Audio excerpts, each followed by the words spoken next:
Welcome back to 7th Grade Mustache. On today's episode, we'll be speaking about JB SMOOVE is Tower 7. American real estate developer Larry Silverstein was interviewed in the documentary America Rebuilds, A Year at Ground Zero. The documentary was shown for the first time on PBS on September 11th, 2002. Exactly 1 year following the attack on New York City of the Twin Towers, a coordinated event. Larry Silverstein owned the World Trade Center 7 and took over the lease of the World Trade Center 1, 2, 4, and 5 at the end of May 2001, where he signed a lease for 99 years for the amount of $3.25 billion. He specifically insured the buildings against terror attacks.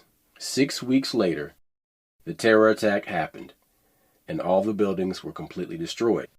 And here is the narration by actor Kevin Spacey in that documentary. Pelted by debris when the North Tower was collapsed, World Trade Center 7 burned until late afternoon, allowing occupants to evacuate to safety. And here Larry Silverstein says, I remember getting a call from the fire department commander telling me they were not sure they were going to be able to contain the fire. And I said, we've had such terrible loss of life. Maybe the smartest thing to do is pull it. And they made the decision to pull it. And we watched the building collapse. When that interview was shown on TV and somebody had the foresight to record it, and then they took that recording and they put it into a documentary called In Plain Sight. Well, that person had the wherewithal to record that. This was early on. Okay. You understand this is 20 years apart. But when this first happened, I remember we talked about this personally and on the air. There was a radio show guy that came out and said, that was a controlled demolition. I've seen those before. They went off on this dude. This poor man just called into some radio show. He's like, look, I've done controlled demolitions. And when you see a building normally falls on its own, it falls all at once. But when it's a controlled demolition, you hear the boom, boom, boom, boom, boom as each charge goes down in order as the floors are detonated. Now check this out. Then after In Plain Sight was released, a documentary called Loose Change came out. In Loose Change, there is video footage of an interview with a firefighter who's saying that he was in one of the Twin Towers. And he said when he was in the tower and they were going up the stairs, he could hear explosions coming down the building consecutively as they were going up, as like there were charges that were going off. But it's hard to find that footage of that firefighter saying that today. But let's move forward. The assassination of President John F. Kennedy was the first public mass death ritual since 9/11. The term conspiracy theory was created by the CIA to muddy the waters of any conversation regarding the truth behind the president's assassination. One suspect in the death ritual was the man on the grassy knoll. In 2023, additional film footage was found that shows gunfire coming from the grassy knoll. And this obliterates the lone gunman theory that was put forth by intelligence agencies to cover up everything that was done.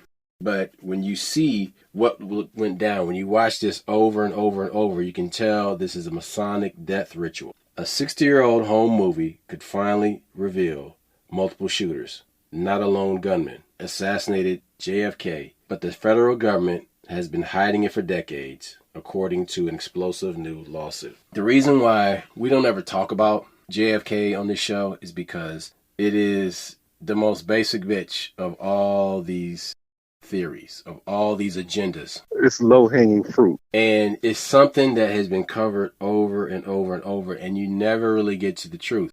You get truth adjacent, but you do understand that it was an assassination. It was done by a death cult, and it was done to prove a point. And then anything that came out after that was diluted by MKUltra and COINTELPRO and a combination of those two thereafter. JB SMOOVE is not just Tower 7. JB SMOOVE is also the man on the grassy knoll. And this came about in a conversation that Duct Tape and I had regarding the Def Jam 25 celebration. So I was just talking to Duct Tape about this before we started recording, and I realized that Def Jam 25 was in 2017. Yeah. Now, at the very last moment of the recording of that special, you see all the black comedians on stage, and they're talking to each other while Dave Chappelle is telling jokes and giving a speech at the very end. If you zoom in to a square behind the top of Dave Chappelle's head and what is over his shoulder, you will see JB Smoove is behind Dave Chappelle. Now, behind JB Smoove is Mark Curry giving an ear beating to Mr. Potato Head, Steve Harvey. Now, nobody caught this at first. Nobody noticed this shit. This shit went by for years, y'all. For 5 years. Nobody even brought this up, what was going on back there. When you zoom into the footage and you look at JB Smoove, you can you can tell that he is hearing everything.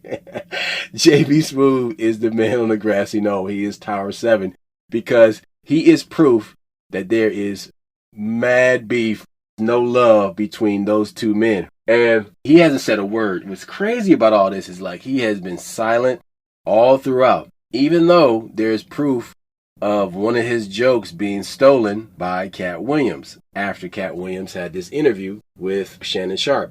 Later on, Grunto comes out and says, yeah, Cat borrowed one of JB Smoove's jokes. Cat Williams is talking about joke thieves, but he stole one of JB Smoove's jokes. So, which is the irony of this and the hypocrisy of it. But the reason why we're focusing on JB Smoove is because everything that Cat was saying about Mark Curry and Steve Harvey is confirmed. It's confirmed by this ear beating that is going on behind JB Smoove. JB Smoove is a street dude.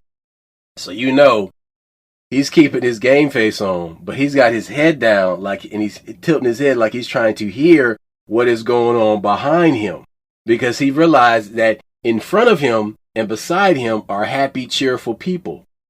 Behind him is one angry Negro who is going off on another dude who stole his jokes. Hold on. You got to, there's some context here. First things first, for the past 2 to 3 weeks, everybody's talking about this interview with Cat Williams and Shannon Sharpe on Shannon Sharpe's podcast. And so the whole world has been turned upside down by this. And we've talked about this loosely. We never really did a whole episode on it. So we kind of want to put an episode together. Listen to me. This is the last time we're going to talk about this shit. And here's the reason why. This is the reason why we're not going to talk about this shit anymore. Because if you enjoy listening to this show, you know that we go deep. That you know that you use your scuba gear quite often when you put this show on and you listen to it, because we go deep all the time. But I felt that it was necessary to talk about this in particular and why JB Smoove is a crux, because what this does, it trains your eyes, ears, and your third eye, common sense, to look for the connections that validate these agendas. The reason we say JB Smoove, as my brother put it, is Tower 7, because anybody who understands what went down during the 9/11 attack, Tower 7 wasn't hit. So you have the two World Trade Center buildings get hit by two planes. Steve Harvey and Mark Curry are the Twin Towers. And JB Smoove is Tower 7. Tower 7 proves that this was an inside job, because, okay, we got two buildings that get hit by planes. They go down. I understand. But why did Tower 7 go down? Because it makes you think, like, okay, so Tower 7 went down. They blew Tower 7, as they said. Then that means that they had that as a terror deterrent, they have bombs already placed in many of these buildings downtown in New York. Holy shit, what do we do? Now, the grassy knoll. You know, when you hear the interview with Jacqueline Kennedy, it's hard to find. She says her husband gets hit twice, from his head goes one way, then his head goes the other way. If the person was shooting from this, if there's only one shooter and they were shooting from the same direction or same place, his head would have went back twice. it wouldn't go back, then go forward with another shot. That's the grassy knoll. That's the proof that this was more than that. This is more than a conspiracy theory. This is a conspiracy. Now, the only thing that might make it not a conspiracy, suppose it was two shooters and they were unrelated. That it would be But subsequent cover up makes this shit relevant, and that's what JB Smooth is. He's the one that he's witnessed so much stuff in history. He's like a time traveler. He's witnessing it, and so the point my brother's making is that when you watch the end of the celebration, we all loved it because we grew up in 92, 93 when the show first came out. So when you watch the Def Jam 25, you're not. And again, this is literally 2017. We're in 2024 now, 6 to 7 years later, and you go back and you watch it. It means something different when you watch it now because you see JB Smooth cock his head, mouth slightly open, and he's staring off, and he's not participating in the celebration. He's not hearing a word that Dave Chappelle is saying. He's there, but he's there for a different reason. Also, what this does is let you know that Mark Curry is a real one. Yes, he handled it on his own.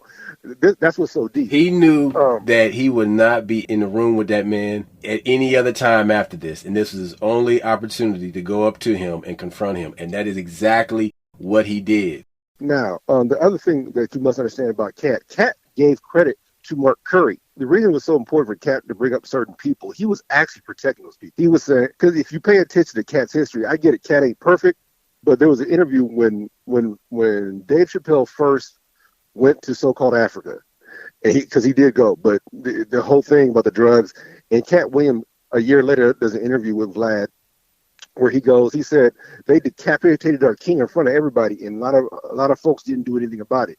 You should have rallied around Dave Chappelle, and then he subsequently explained something that everybody saw, but nobody saw. He said when he signed his deal with Comedy Central that first year, he had a nice little deal. When they realized how big the Chappelle show was, they gave Dave a 50-50 deal, which means that whatever money you make off the show, we split it with you. Well, they didn't expect him to make a $250 million. So he makes so that's with the sale of season 1, 2, and 3. That's with all the stuff with all the commercials from Comedy Central. So they're supposed to do a 50-50 deal. So you make $250. They should be giving Dave Chappelle $125 million. That's what Cat was trying to explain to everybody. Then he goes, but they said, no, you made too much for your contract. We'll just give you $50 million. So that's why Dave, you understand what's being said here. So when Cat does, this is a different area. You can watch it. So what's Cat saying? They looking at him as a bottom bitch instead of a partner. He comes out and explains it subsequently 7-8 years later on Netflix. He explains it verbatim what Roscoe just said.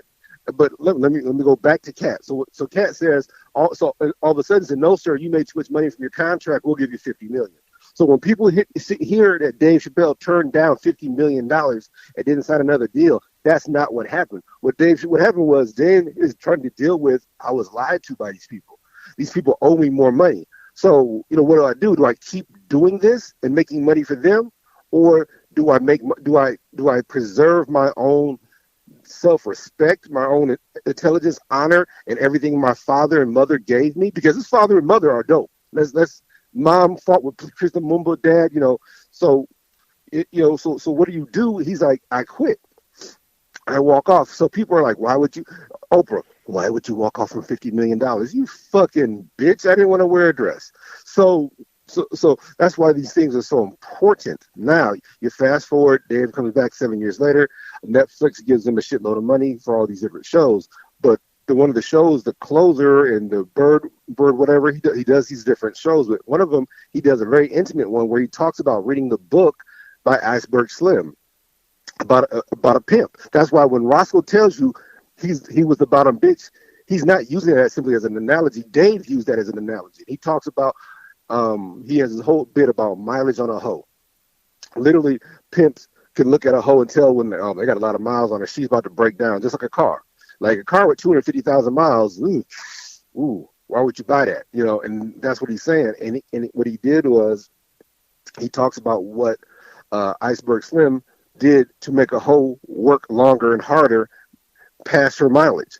And that's what Dave said, I don't want to be a hoe. And that's what he's saying. So when he's very, very eloquent when he does it, and he uses street terms, but these terms are very interchangeable with what happened to him in Hollywood. Now, fast forward to now, and in the Cat Williams interview, which is a different interview, where Cat explains, that how important Mark Curry was to his career, and that this joke that Cedric the Entertainer and I think that's another thing. People are like, they're telling you that everybody has stole jokes in comedies. It's a normal thing, but what Cat Williams' frustration was you got a guy like Mark Curry who personally helped me with my career. He said this joke that was stolen from him by Cedric the Entertainer, Mark Curry helped him with. He said, I wrote the joke, but Mark came and said, nah, bro, you're doing it wrong. And he dialed it up so much more, made it so much more vibrant, and it made more sense. And he said, I was new in the game. I didn't know any better. So his love with Mark Curry and how he was so upset that Steve Harvey took a Mark Curry joke. Now, Mark Curry spoke for himself, too. So, like I said, the Cat Williams interview was bigger, was huge, but there's an interview that Mark Curry does where he explains, like, the reason that I was mad about that joke is not because he just took my joke. That was actually my life. I lived that. That wasn't a joke. That was my life experience. We were poor. Then Steve Harvey takes my joke, uses it on his show. He could have gave me credit. He could have, but he doesn't. And so that's why it's so important when Roscoe tells you, watch that ending of Def Comedy Jam. And also during his interview that with Mark Curry, he says that, hey, no, I saw him. I took care of it myself. Steve knows. And so people are like, when was this? And he tells you and during then they go back, and that's what causes everybody to go back and look at that footage. Closing sequence. So this motherfucker built an Easter egg. He created an Easter egg, put it in time, an out-of-place artifact. Put this shit back in time. And he's like, hey, I left y'all Easter egg. Go look for it. That's gangster, dude. Well, but that's because he didn't do it for public consumption. This is a conversation that also me and you have No. You don't understand. That's a throwaway. It's a throwaway because it didn't matter that everybody else knew. That conversation was between those two men, possibly three, considering JB Smooth was ear hustling. But no, that's what's so important about what you're saying. He didn't do it for the Vine. He didn't do it for the Instagram. He as a man, like, you took my shit, you used it on your show. At least, brother, give me some writing credit. At least you could, we don't know what's said. But I'm saying, and the other thing that was so poignant, that wasn't a joke. That's what really happened to us. We really grew up that poor. And that's the funny thing about the whole Steve Harvey thing, is that he's taking jokes from other people on multiple times. And what Cat is saying is that, we don't, taking a joke, that's part of life. But the fact that you use it on your show, you act like it was yours, you act like it couldn't came from anywhere else, at least give somebody credit. Just like, hey, because even joking between me and Roscoe, I'll do it in a second. Like, hey, I took a joke with my homeboy. And I'll say that shit because, I care. I care about you. Okay, so caring. The thing about sharing. Whether you care about what you do or not, Mark Curry is somebody who actually enjoys stand-up, and you see it when he performs. You respect it. Steve Harvey comes across like he is just hustling his way through life, and that is another thing that he used to keep the momentum going. And he's like a radio dude, you know what I'm saying? So the thing that's funny to me is that when you watch his stand-up, it looks like he's phoning it in. It always looks like he's phoning it in.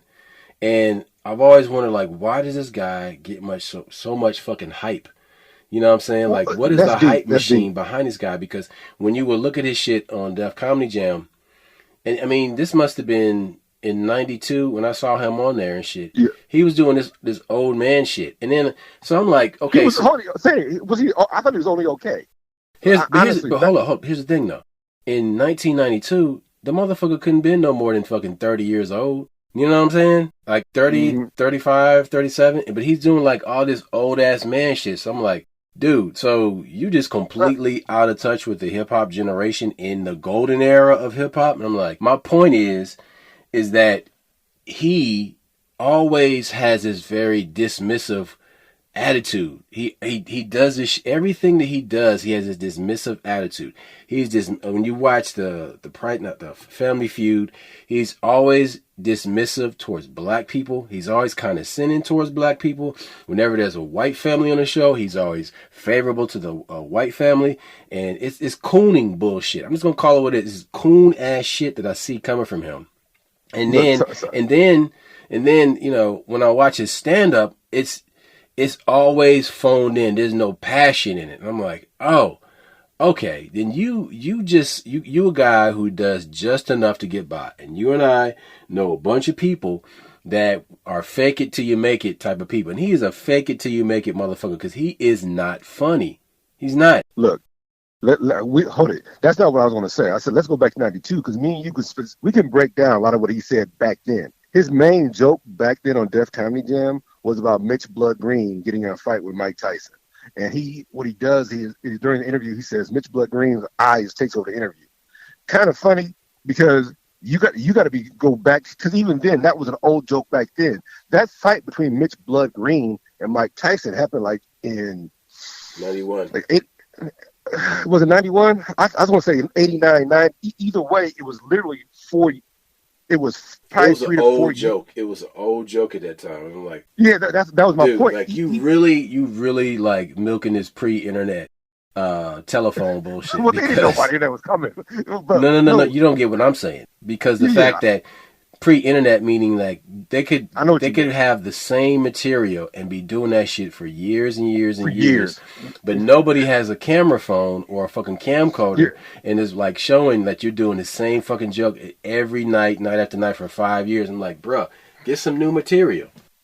Well, and see so that's what I'm saying. See, I wasn't trying to talk to you about what he does now. I was trying to talk to you about what he did then, because I know you remember the joke.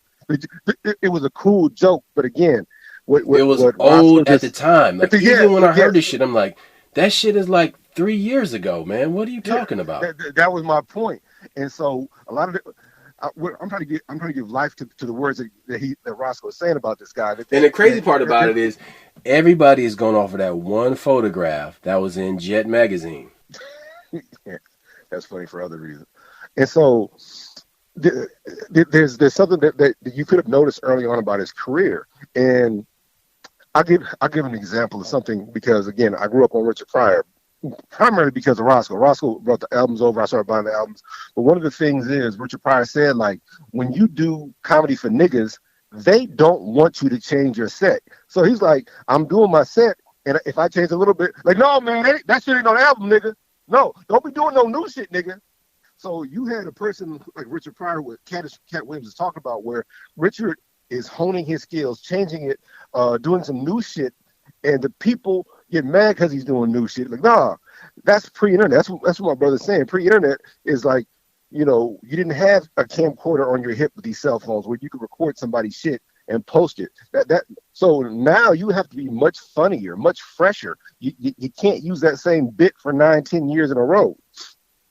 And so you see that the fact that this guy used a joke that was literally 3 years old at the time, and, you know, again, nobody knew Def Comedy Jam was going to be the jumping off point for all these comedians. I mean, created millionaires. You know, they were talking about how that show created so many millionaires and created so many careers, because it was an introduction to us to black comics. Before that, you had local shows. But like I said, this interview with Cat Williams talks about a lot of different things. Talks primarily about gatekeepers and who they are. Hey, hold on. The thing with Mike Tyson hit his ass after hours. Green was also known for an incident that began in the early hours of August 23rd, 1988 in Harlem. That was 4 years later. Steve Harvey is doing 92. That fucking tired ass joke. See, that's why this is so much to put context. So Cat didn't just talk about Steve Harvey. let's make it clear. But what we're doing right here is showing how much truth was to this whole statement, and how this guy, he doesn't even appreciate the art like he's supposed to. It was just a jumping off point. It was just he betrays that culture, so that rich culture of black comics. and being funny sometimes without being recognized. Not getting your own show, people taking your jokes. Now, back in the day, sometimes somebody taking your joke was actually a compliment. But then you had guys like Red Fox who, when they got their show, if he took your joke, he would put you on the show. Like, hey, this is somebody who was on a chitlin circuit. This is somebody who was hilarious. This is somebody who did stand up. This is somebody who was doing vaudeville and was dancing. And a lot of people, oh, that's shucking and jiving. Like, no, he's shucking and jiving. Excuse me. No, he's like, no, those people were very important to us, developing who we were. That's all we could have. And this guy was actually a great writer. This woman is a great. He took Luana Painter Page. I don't want to say on Esther. Took her with him everywhere because she was so funny. It's just such a strong legacy out there that just because it wasn't on TV doesn't mean they didn't exist. Just because they weren't white or they were blue, as in they would tell dirty jokes, or they were still funny. They had great timing. They had great chops. They had earned their keep. And like people, you remember Pat Morita, the Asian guy from Karate. Everybody knows Karate Kid. Mr. Miyagi. Mr. Miyagi started out as a comedian, and he gives credit to Red Fox for helping him. He said Red Fox helped me develop my stand-up. So it's hard to believe that Mr. Miyagi was a stand-up comic, but that's how he got it. So there's such a rich history back there, and when somebody betrays it and you steal a joke and use it on TV, okay, cool. But you at least give that man credit, give that woman credit. All right, I got the joke. This was important. That wasn't my life. And that was the other part that Mark Curry puts out there. This wasn't a joke, as in I sat here and wrote a joke. This was me reliving a situation that is funny now, but I bet you when you was going through it, it's painful as a motherfucker. Nigga said he was a box. He said, "Are we UPS?" He said, "Nigga, I don't know. We're just boxes." That's not I can tell you jokes about me. I can tell you something that would be a joke now between me and Roscoe about our childhood.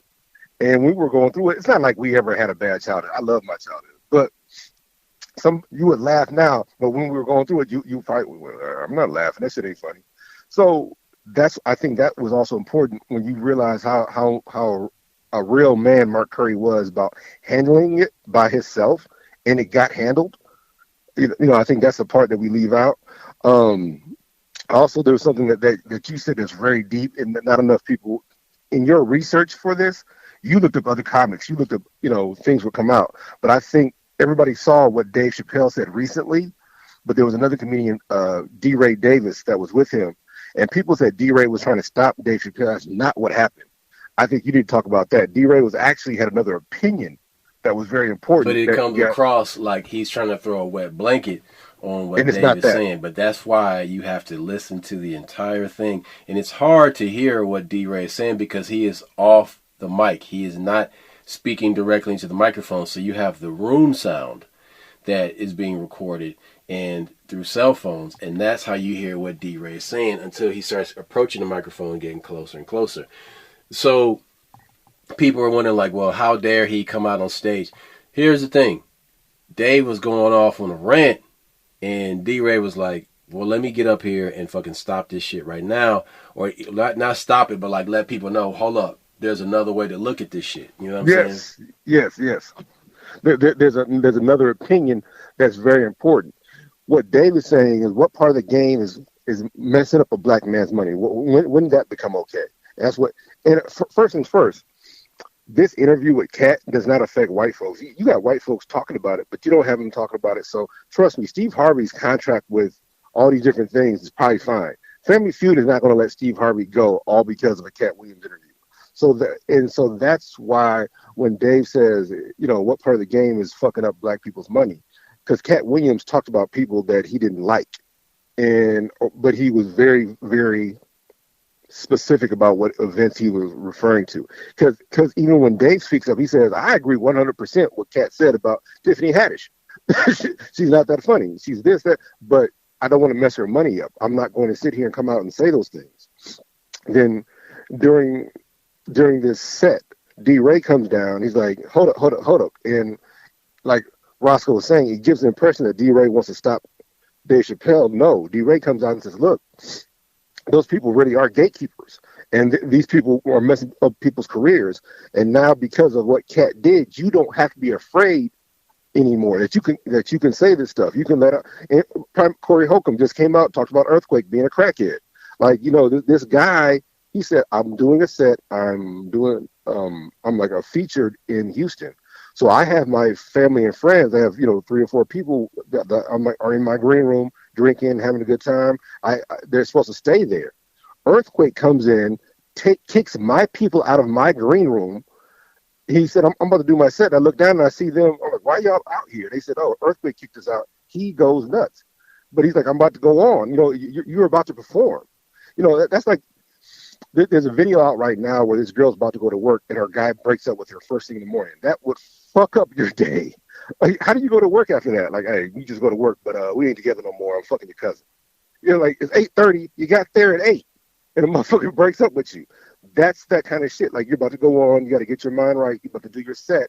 And the people that are most important to you, the people that you really want you to witness your craft, they're in the green room. And they got kicked out of it. That would blow your mind. That could actually mess up your set. So that's what D-Ray is saying, that there's a lot of truths out there that we were keeping secrets from other people. We were being respectful. We were in our own mistake. We actually help our oppressor sometimes by keeping these secrets. And what Cat Williams said was, hey, you got a lot of gatekeepers. He said, you got to turn down puffy parties. You got to do these different things. You have to say no. But if it's your first chance, one of the best interviews that came out from this was, he talks about Gary Owens. He said, hey, Gary Owens he's white. He's been doing this 25 years and he's never blown up. And he's not saying that he never blew up. He's saying that he hasn't reached the heights he should. But check this out. Check this out. There was a Pauly Shore interview. Oh, yes. I think it's pretty old, but you sent it to me and I saw this. And the things that Pauly Shore is talking about is exactly what Cat Williams talked about. And Pauly Shore, who's a Jewish guy, said he went to a party with Mark Wahlberg, and it was supposed to be this Illuminati elitist Hollywood party. He said when he got there, people were acting very shady and were trying to elicit sexual favors from him. Yes. And in return, he would get $200 million in movie deals. Now, Cat Williams said the same thing. For some reason, that number is very significant. That number, 200 million. Mm-hmm. 200 million, is an offer that they give to everybody. And apparently this has been around for about 20 years, this $200 million offer. I don't know about everybody, but if you... I'm talking about everybody that they want to make into a Hollywood plant. Yep. I think this is so deep. I think that the reason, again, if you watch our show, if you listen to our show, this is something that we're trying to... The image that is pushed out there, there are black narratives and there are white narratives. The black narrative is that there's a bunch of Hollywood plants and they're controlling the agenda, and this is what they do. And Cat Williams also describes something. They all have light-skinned wives. They all have this. These are just boule, high-level house Negroes. Yes. That maintain a certain image of black people in the media.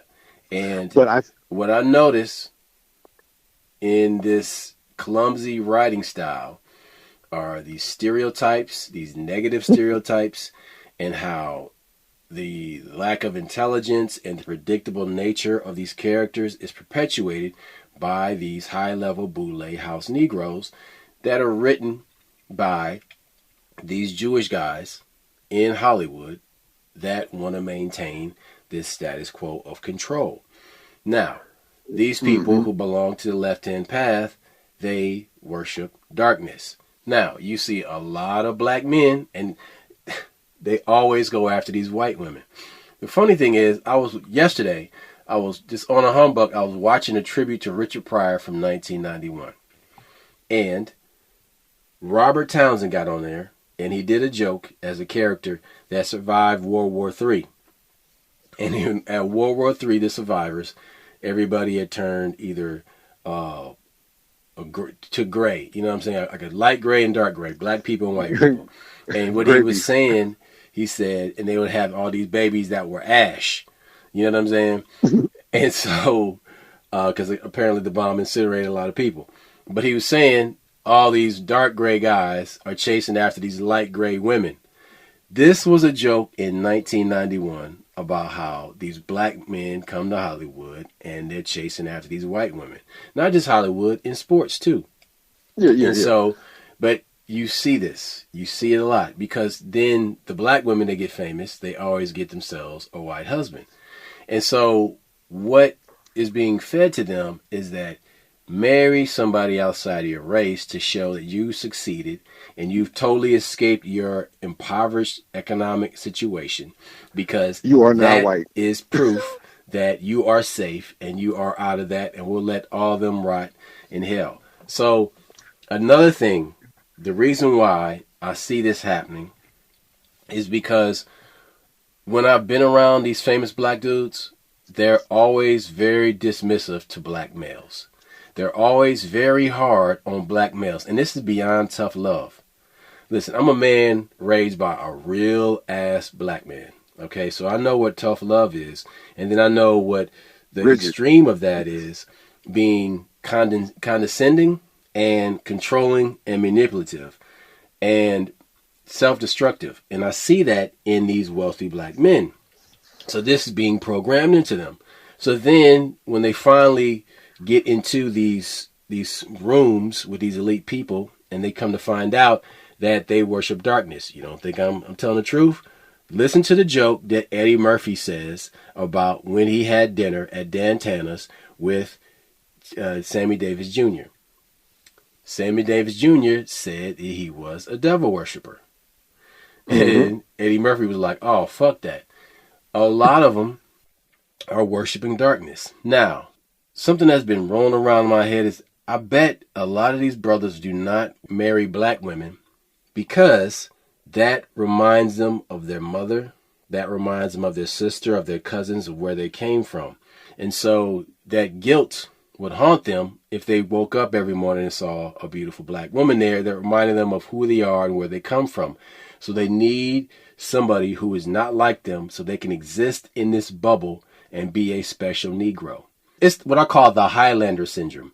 And there can be only one. In this house, there can be only one. And one shiny Negro. Exactly. It can't be no more Negroes in this house. You know what I'm saying? There can be only one. So this Highlander complex, I see it a lot. I see it a lot in black dudes that get with white women, but they're color struck and they have this sunken place, self-destructive mentality where they're all light skin versus dark skin. I'm like, nigga, you got a white chick. Like, how are you still on this color shit, but you talking about light skin, dark skin, and you got a white chick? Oh, you're in the sunken place. Well, enjoy your stay in hell. Don't leave out the obvious one. Some of these motherfuckers just want light-skinned kids. That's a real thing. You know, when you talk about these boule niggas, when you talk about that, you got boule uppity niggas who think they're better than everybody, but then you got lower people that want to aspire. So instead of working hard and becoming something, it's easier for them to sleep with somebody and have a light-skinned kid. That's their achievement. Like, yeah, that one kid gets treated differently. And you got two sides to that coin. So when you deal with colorism, you have people that you have some parts of the society that value dark skin. Like when you're on the West Coast, I remember a lot of people been liking dark skinned women on the West Coast a lot and coveting these broads. And I'm like, are you serious? Like, this bitch ugly as a motherfucker. But on the East Coast, in the Midwest, like Chicago and New York, they like the light skinned ones. And because what you got to understand is that when you go to the West, there's fewer black people. So that dark-skinned woman is actually a repository. She's like Superman in the Man of Steel movie where his blood contained all the Kryptonians and shit. Yeah, that black woman contains the legacy of Africa. And so that's why she's important. Because out there, all them brothers are getting with white girls. You know what I'm saying? Look. It's like ELC. It's like, I remember the joke that that Dick Gregory did, like, hey, the EOC inspector here, hey, you see that one super dark nigga down there? Yeah, it's not him. Yeah. You met your quota. Like, that's their quota. You know, like, okay, you slept with one black woman, or we got one black woman in there. Yeah, you good. We can't make fun of you completely. No, these are, we're making jokes. We'll make a lot of situations, but this color struck shit, this class associated light skin, dark skin thing is a real thing. You got a guy like Jamie Foxx who talks all this pro-black stuff, but all his babies are by white women. And we're not talking about and he's always cracking jokes about light-skinned people. So this yeah, shit goes but, both ways. You know what I'm yes, saying? yes. And so people gotta understand, like, no, it's not just, oh, dark-skinned people have it bad. No, all black people are victims of colorism at some time. But we cannot allow each other to keep this bullshit going on. It has to be nipped in the bud and called out. The same way Cat Williams is calling people out, we got to call black people out on this colorism bullshit. And that's also when it's so important that when we talk about the Cat Williams interview had a lot of stuff to it. Talks about boule a lot.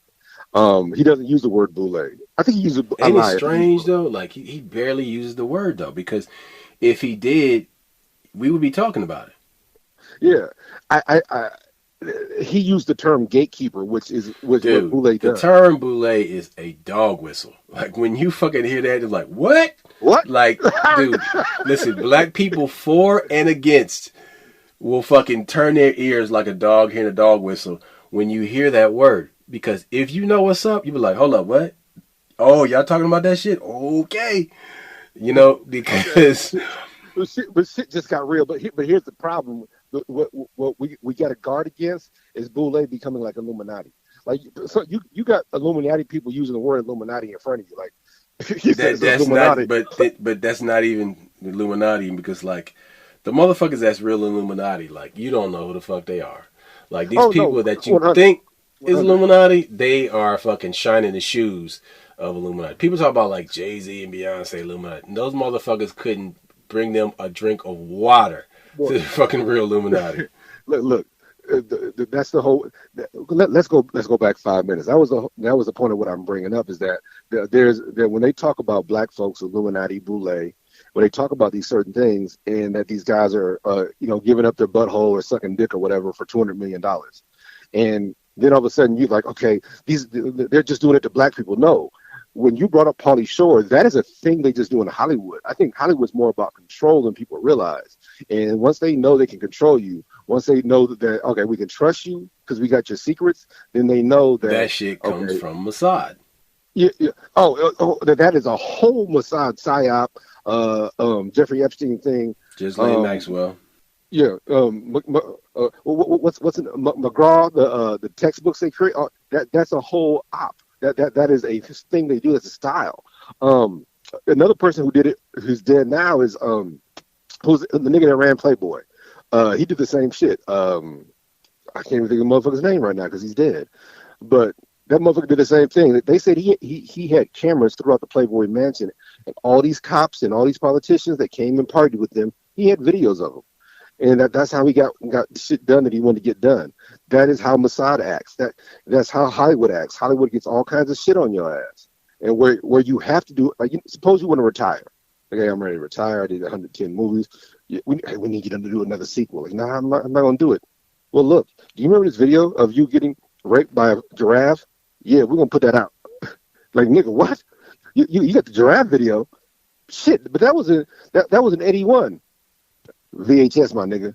And so then you're forced to do certain things. You saw it with James Brown, who, if you look at the career of James Brown, where he jumps back and forth, the thing they had on him was Sam Cooke's death. And there were certain things James Brown didn't want to do, but they said his handlers would tell him, like, hey, you don't want to end up like Sam Cooke, do you? And then James would come out and, like, there's a race riot someplace, and James, yeah, we got to cut this out, y'all, because. And that's why you don't trust Al Sharpton. That's why you don't trust Jesse Jackson, because they're saying these are the ones who communicate a lot of this shit to different people. That's what I'm saying, is that we all think that there's only black folks going through this, and this has like a straight black agenda, and Hollywood's destroying the black family. Hollywood destroys everybody's family. They don't give a fuck what color you are. And when you have Pauly Shore do an interview years. I don't want to lie. I know it was years before the Cat Williams interview, because he names all these movies that Mark Wahlberg did. Painting. He was naming modern movies that were maybe 5 or 6 years old. He named Two Guns. He named Pain and Gain. He named all these different movies that Mark Wahlberg was in. He's like, yeah, hell yeah, I want to work with you, Mark. And then he goes, De Niro said he wasn't put his finger in my butt, and you laugh like, wow. But if there's an interview with Eminem where he says the same thing, that's how he somebody wanted to put a finger in his butt. I'm like, what the fuck are they talking about? Yeah. So these white actors go through the same thing. But it's for the same reason. It's about control. It's about manipulation. It's about the ability to make you do what we want when we want you to do it. And I think that these certain words out there, like they're watering down the word boule now, because you got a lot of people using the term. You got there's a white dude that was going to jail and he's talking about Puffy, and he says Puffy's boule. And you're like, what the hell is this white guy talking about? I knew what he was talking about. I knew what he was saying. But the fact that a white motherfucker was talking about, like, wow, like they own that shit too. They know about it. Like, yeah, like really. So it's like when a white person uses like black slang and like, where you learn that shit? You know what I'm saying? Hold on. How about when they use it correctly? That's what it like. I'm like, what the fuck? No, then you look at that motherfucker as a plant. Like, what are you doing here? Who do you know? Who sent you? Exactly. Who sent you? This Cat Williams interview, it went all over the place. And the reason we're talking about it is because it's necessary. A lot of the stuff we do is a time capsule. You might not hear this. You might not hear our podcast for 5 or 6 years. You might hear, and we need you to understand that that interview is not going to stop Hollywood from doing this shit. It just makes you aware of it. And what it did was, like D. Ray said, it's very freeing, because now you can speak up about it. Now you ain't got to sit here and hold these secrets for nobody. Now, if you don't want to go the Hollywood route, if you don't want to give up your butthole, you ain't got to. Cat Williams was very explicit. He said, I am an ass virgin when it comes to Hollywood. These people ain't fuck me.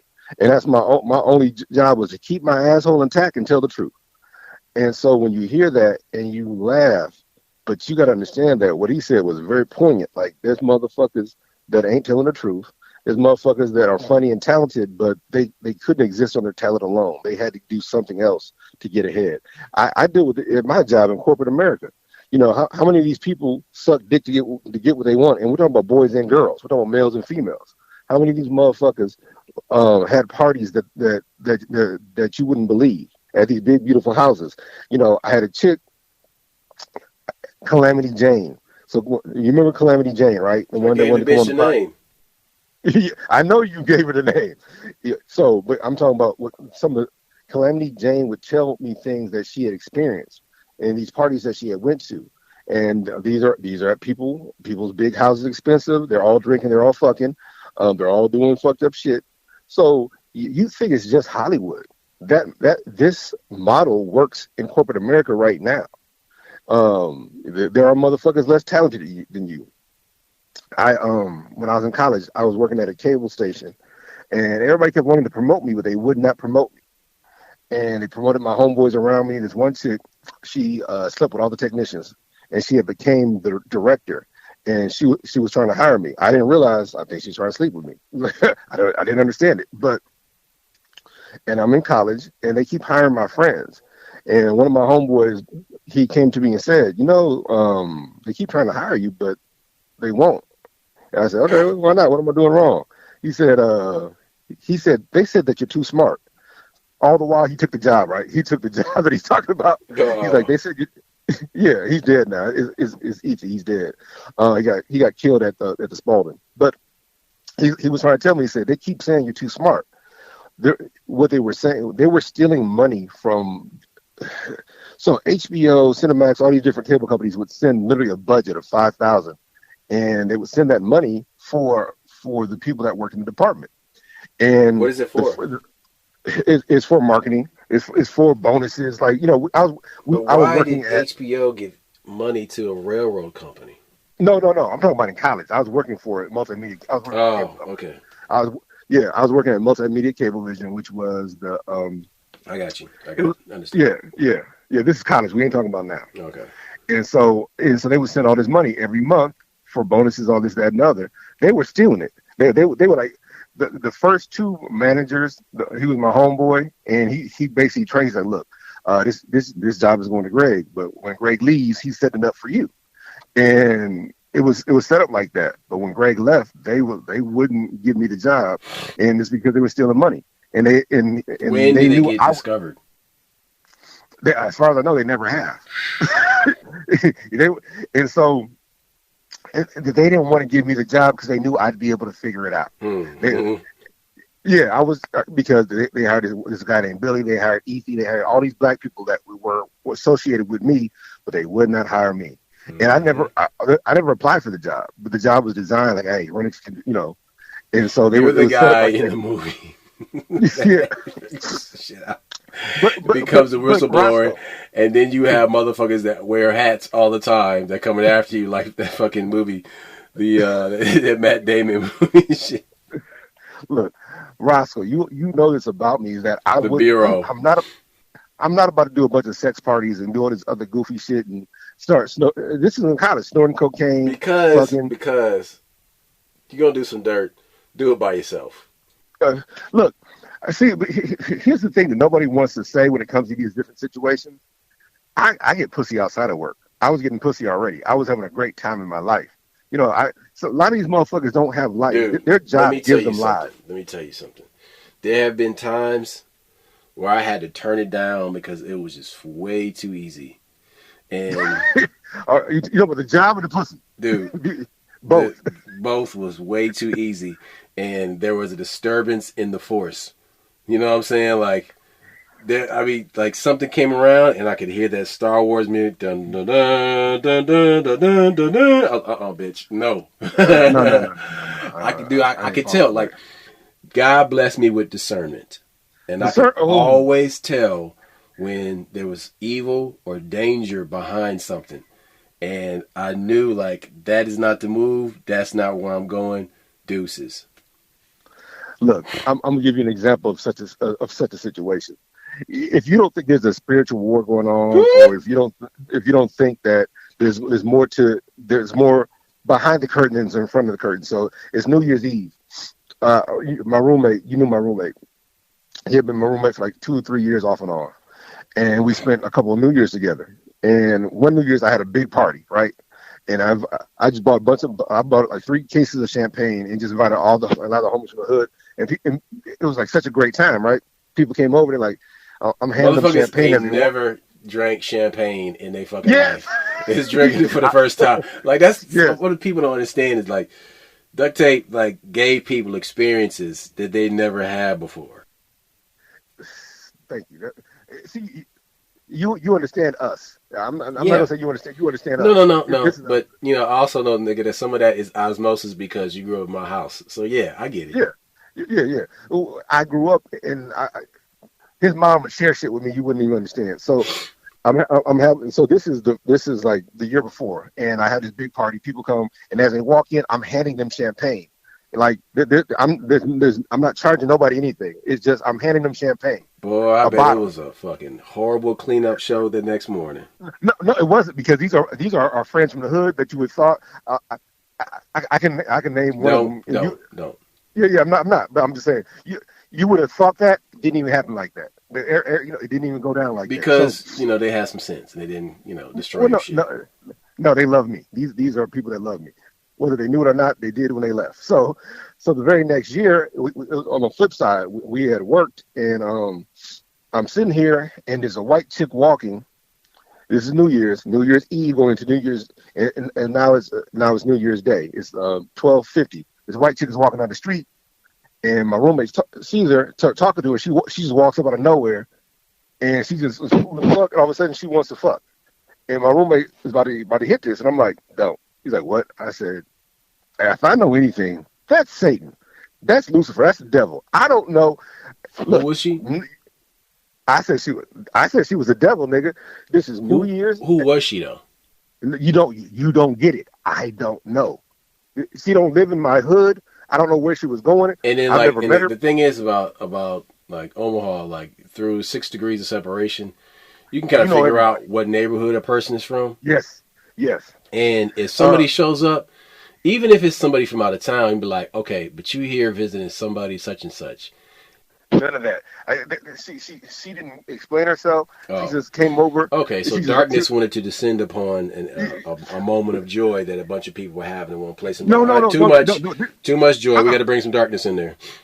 Hold it. This is the next year. See, this is the year before I threw a party. This year we didn't. We were just literally sitting on the porch, and She just rolls up.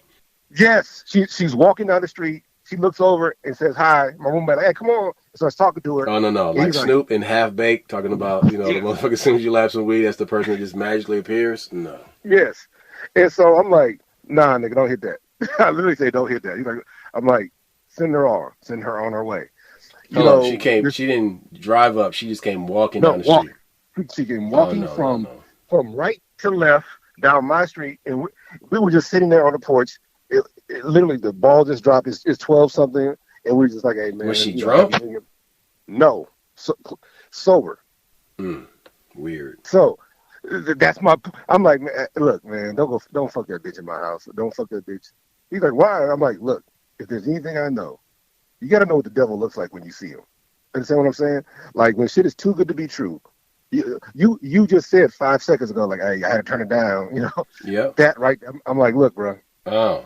don't. Dun, dun, Yeah, don't fuck. dun, dun, dun, dun, dun, dun. Whether you believe in those things, whether you was raised like that, whether you have some higher connection with the universe, whatever the hell it is. If you're doing mushrooms, don't do the third mushroom. That bitch is the third mushroom. And so, the point we're making is that you have these situations that exist, and your discernment don't kick in. Or if it does kick in, you're like, it's too good to be true. Why am I going this direction? Well, Black Dynamite. I sell drugs in the black community. That's and Dynamite. Dynamite. We don't want to turn shit down because I want this, I want that. So you got Cat Williams who said that I had to work my way up. You got Steve Harvey who's doing dry jokes in the beginning that weren't that funny, and he made it. So what's the difference between those two people? One had to make it through hard work. They both had to make it through hard work, but one worked hard on their craft. The other one worked hard on their knees sucking dick. Do you understand? Like, what are you going to do? We just recently had an episode about putting on a dress. Like, I ain't going to do it. I wasn't going to do it. I always knew as a child that I was then who I am now. And there's certain things, you learn stuff on the way of your journey, but there's certain things I won't do. I'm not going to do that. And so when I just noticed this, people want to include you in a bullshit. They're like, hey, remember the time we did this? No, I don't. I remember the time you did that and I witnessed it. Yeah. And I tried to talk you out of it. No, thank you for your gaslighting bullshit. Yeah, don't suck me into your quagmire. But like I said, what makes this Cat Williams interview so interesting is because he talks about the big things and the little things. And some of these things are actually little things or big to him. The fact that Steve Harvey would steal Mark Curry's joke, who was very important to him. The fact that Cedric would steal his joke, which Mark Curry helped him develop. The fact that you have gatekeepers, and he says that we need to point these gatekeepers out. He's saying that Kevin Hart was a gatekeeper, and people are like, Kevin worked his way up. I was like, okay, cool, but I think it's odd that he just purchased this game show, and what did he do? He put one of these young comics on. He's putting comics on, but only if you fit certain criteria, only if you use certain things. He talks about Puff Daddy. The reason Puff Daddy keeps coming up is because Puff Daddy Sean Combs is fucking niggas in the ass. But he's fucking this is the hip hop industry. So then you already have the hip hop police coming from one side, and then you have the forces of darkness on the esoteric realm coming from the other side. So you have this three-pincher attack, you know what I'm saying? Which is like, then you have, government coming from another side. So you have, so you have all these from three different angles. The black community is being attacked in the culture of hip hop. And what Kat brought up is something that goes across multiple genres of entertainment, but all like focusing on black people. Hey, see, we can have a hip hop conversation. So I think one of the things that KS1 was talking about, he said there's three things in hip hop. It was breaking, it was graffiti, and it was rap. 3 pillars. You know, three pillars. And the thing that he says that was so deep, and this is something that me and you knew to be true. When hip hop started, like say it's like 82, 83, 84, whatever, it was big on breakdancing. And the reason breakdancing was so important is because breakdancing was nonviolent. People were like, what do you mean? Because people nowadays don't know, they really don't know the history of hip hop. So you had street gangs. And in New York, they were trying to find a way to stop these street gangs from fighting. So they came up with breakdancing.